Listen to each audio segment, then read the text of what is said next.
রমজান মাস এমন একটা বরকতময় মাস, সেই মাসের ভেতরে আল্লাহর নবী কয়, মান সামা রমাদানা ঈমানান ওয়া ইহতিসাবান গুফিরা লাহু মা তাকাদ্দামা মিন যামবিহি।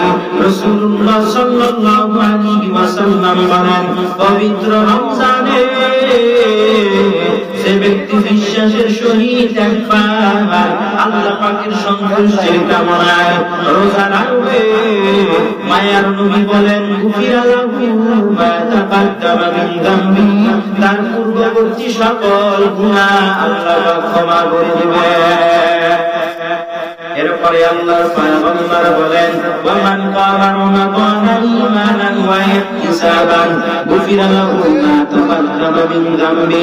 যে ব্যক্তি রমজানের ভেতরে রমজানের রাত্রি আল্লাহর ইবাদতের মধ্যে জাগ্রত থাকবে, এই ইবাদতে জাগ্রত থাকার কারণে আল্লাহ পাক রব্বুল আলামিন তার জীবনের অতীতের সমস্ত গুনাহগুলো মাফ করে দেবেন।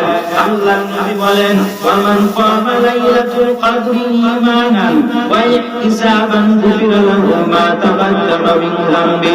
যে ব্যক্তি পবিত্র রমজানে আল্লাহ তাআলার সন্তুষ্টি কামনায় শবে কদরের রাত্রিতে ইবাদতে রত থাকবে, মদিনার নবী বলেন তার জীবনের গুনাহ আল্লাহ পাক মাফ করে দিবেন।